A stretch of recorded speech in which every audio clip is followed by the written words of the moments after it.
Hello and welcome to Daily Reflection with Aneel Aranha. Today is the 3rd of March 2019.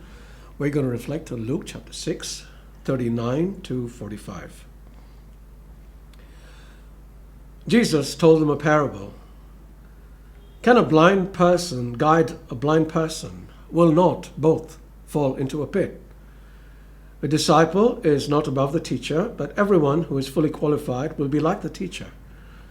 Why do you see the speck in your neighbor's eye, but do not notice the log in your own eye? Or how can you say to your neighbor, "Friend, let me take out the speck in your eye," when you yourself do not see the log in your own eye? You hypocrite! First, take the log out of your own eye, and then you will see clearly to take the speck out of your neighbor's eye. No good tree bears bad fruit, nor again does a bad tree bear good fruit, for each tree is known by its own fruit. Figs are not gathered from thorns, nor are grapes picked from a bramble bush. The good person out of the good treasure of the heart produces good, and the evil person out of evil treasure produces evil, for it is out of the abundance of the heart that the mouth speaks. The Gospel of the Lord. It is so easy for us to see the faults of others, isn't it? But before I offer to remove the speck from my brother's eye, I should take a long, hard look at myself in the mirror. Because very often what I condemn in others can be part of my own behavior. For instance, a parent lecturing a son or a daughter about drugs may be a constant user of alcohol, nicotine, or some other substance. What child is going to listen to his parents if this is the case? As a preacher, I am always conscious about what I preach, because if I tell people to do what I don't do myself, I place myself in a very vulnerable position where the devil can accuse me of being a hypocrite, and he does. I've realized the better way to preach is by example.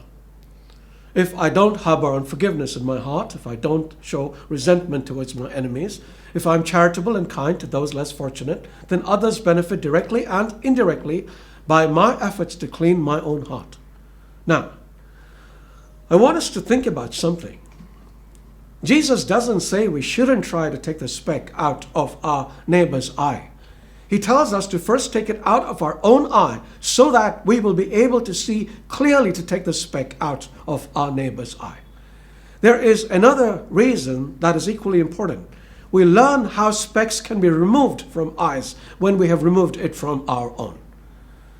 I don't know if you have noticed this, but a lot of people tell us what we should do, but don't tell us how we should do it.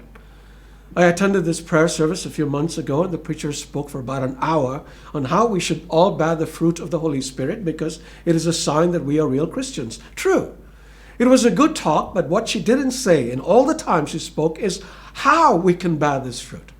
I suspect she didn't know how, because if she had known, she would have shared it. Now, a few days ago, I spoke about how we can cut off a lot of temptation from our lives if we simply leave our phones unlocked and open for others to see. I can teach this because I tried it myself and know it works. During the 5-day priest retreat that just concluded, I left my phone behind at home and discovered an additional benefit. That not only did I cut myself off from a lot of temptation, I also freed up a lot of time that I might have spent in checking Facebook or whatever, using that time now more productively. So let's forget about our neighbors and let's do an eye check. God bless you.